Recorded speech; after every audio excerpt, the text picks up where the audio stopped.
ರಾಜ್ಯ ಕಾಂಗ್ರೆಸ್ನಲ್ಲಿ ತೀವ್ರಗೊಂಡ ಬಣಬಡಿದಾಟ. 3 ಡಿಸಿಎಂ ಹುದ್ದೆಗಾಗಿ 7 ಸಚಿವರಿಂದ ಲಾಭ. ದಲಿತ, ಅಲ್ಪಸಂಖ್ಯಾತ, ಲಿಂಗಾಯತರಿಗೆ ಡಿಸಿಎಂ ಹುದ್ದೆ ನೀಡಲು ಪಟ್ಟು. ಹಾಯ್ ಹಲೋ ನಮಸ್ಕಾರ ವೀಕ್ಷಕರ, ಕರ್ನಾಟಕ ಟಿವಿಗೆ ಸ್ವಾಗತ. ನಾನು ಯೋಗೇಶ್ ಈಶ್ವರ್. 3 ಜನ ಡಿಸಿಎಂ ಪೋಸ್ಟ್ನ ಕೊಡಬೇಕು. ಡಿ.ಕೆ. ಶಿವಕುಮಾರ್ ಅವ್ರ ಜೊತೆಗೆ ಇನ್ನಿಬ್ಬರನ್ನ ಉಪಮುಖ್ಯಮಂತ್ರಿ ಮಾಡಬೇಕು. ಕಳ್ಕೊಳ್ಳೋದೇನೂ ಇಲ್ಲ, ಮಾಡಿಬಿಡ್ಬೋದು.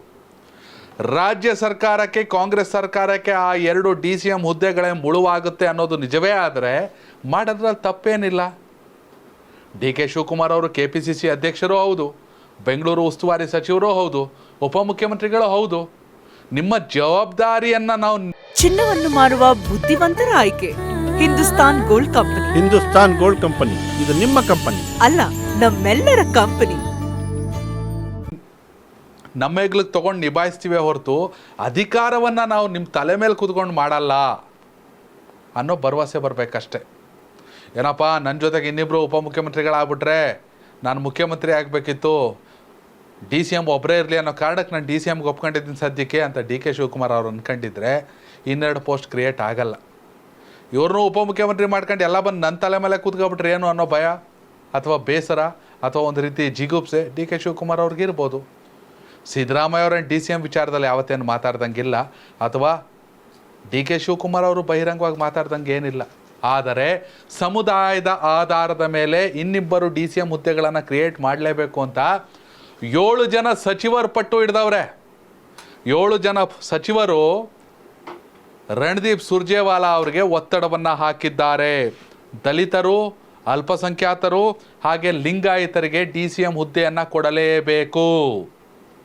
ಇದು 7 ಜನ ಸಚಿವರಿಂದ ಒತ್ತಡ. ಎಲ್ಲೋ ಶಾಸಕರುಗಳು ನಂಗೆ ಮಿನಿಸ್ಟ್ರ್ ಪೋಸ್ಟ್ ಬೇಕು, ನಂಗೆ ನಿಗಮ ಮಂಡಳಿ ಬೇಕು ಅಂತ ಕಚ್ಚಾಡ್ತಿದ್ರೆ, ಮತ್ತೊಂದು ಕಡೆ ಸಚಿವರುಗಳೇ 2 DCM ಪೋಸ್ಟನ್ನು ಕ್ರಿಯೇಟ್ ಮಾಡಲೇಬೇಕು ಅಂತ ಪಟ್ಟಿಡ್ದಿರೋದು ರಾಜ್ಯ ಸರ್ಕಾರಕ್ಕೆ ಅಥವಾ ಕಾಂಗ್ರೆಸ್ ಹೈಕಮಾಂಡ್ಗೆ ಒಂಥರ ನುಂಗಲಾರದ ತುತ್ತು. ಒಂಥರ ಬಿಸಿ ತುಪ್ಪ ಇಟ್ಕೊಂಡು ಉಗಿಯಂಗೂ ಇಲ್ಲ, ನುಂಗಂಗೂ ಇಲ್ಲ. ಎಡವಟ್ಟಾಗ್ಬಿಟ್ರೆ ಕಷ್ಟ ಚುನಾವಣೆ ಸಂದರ್ಭದಲ್ಲಿ.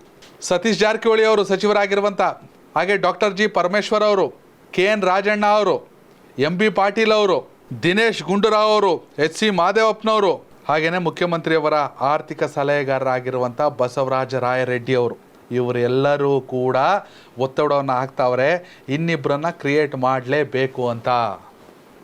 ಇದು ಒತ್ತಡವಲ್ಲ, ಒಂದು ರೀತಿಯ ಬ್ಲ್ಯಾಕ್ ಮೇಲ್. ಒಂದು ವೇಳೆ ಮಾಡಿಲ್ಲ ಅಂದರೆ ಏನಾಗುತ್ತೆ? ಆಬ್ವಿಯಸ್ಲಿ ಲೋಕಸಭೆಯಲ್ಲಿ ಉಲ್ಟಾ ಆಗುತ್ತೆ. ಎಲ್ಲ ಗೆದ್ದಿರುವ ನಾಯಕರುಗಳಿಗೂ, ಎಲ್ಲ ಶಾಸಕರುಗಳಿಗೂ ತಮ್ಮ ಪಕ್ಷವನ್ನೇ ಹೇಗೆ ಸೋಲಿಸಬೇಕು ಅನ್ನೋದು ಚೆನ್ನಾಗಿ ಗೊತ್ತೈತೆ. ಕಾಂಗ್ರೆಸ್ ಟಿಕೆಟ್ ಕೊಟ್ಟರು ಅಂತ ಒಂದಷ್ಟು ಜನ ಗೆದ್ದವ್ರೆ ಅಂದ್ಕೊಂಡಿದ್ರೆ, ಗೆದ್ದಿರೋ MLAಗಳು, ಸಚಿವರು ಹೇಳೋದು ನಮ್ಮ ವೈಯಕ್ತಿಕ ವರ್ಚಸ್ಸಿನ ಗೆದ್ಕೊಂಡಿದ್ದೀವಿ ಅಂತ. ಹೀಗಾಗಿ ಕಾಂಗ್ರೆಸ್ ಪಕ್ಷದ ಚಿಹ್ನೆಯ ಜೊತೆಯಲ್ಲೇ ನಮ್ಮ ವೈಯಕ್ತಿಕ ವರ್ಚಸ್ಸು ಕೂಡ ದೊಡ್ಡ ಮಟ್ಟದಲ್ಲಿ ಕೌಂಟ್ ಆಗುತ್ತೆ. ಹೀಗಾಗಿ ನಮ್ಮನ್ನು ನಿರ್ಲಕ್ಷಿಸಬೇಡಿ. ಇಲ್ಲಿವರೆಗೂ ಓದಲ್ಲಿ ಬಂದಲ್ಲಿ ಒಂದಷ್ಟು ಜನ ಕೊಡ್ತಿದ್ರು. KN ರಾಜಣ್ಣ ಅವರು, ಪರಮೇಶ್ವರ್ ಅವರು, ಇಲ್ಲ 3 ಜನ DCM ಆಗಬೇಕು, ತಪ್ಪೇನು ಅಂತ ಹೇಳ್ತಿದ್ರು. ಇದೀಗ ನೇರವಾಗಿ ಹೈಕಮಾಂಡ್ ಮೇಲೆ ಒತ್ತಡವನ್ನು ಹಾಕಿದ್ದಾರೆ, 3 DCMಗಳನ್ನು ಕ್ರಿಯೇಟ್ ಮಾಡಲೇಬೇಕು ಅಂತ. ಇದು ಸುರ್ಜೇವಾಲಾ ಅವರಿಗೆ, ರಾಹುಲ್ ಗಾಂಧಿ ಅವರಿಗೆ, ಮಲ್ಲಿಕಾರ್ಜುನ ಖರ್ಗೆ ಅವರಿಗೆ ಒಂದು ರೀತಿಯ ಇಕ್ಕಟ್ಟಿನ ಪರಿಸ್ಥಿತಿ.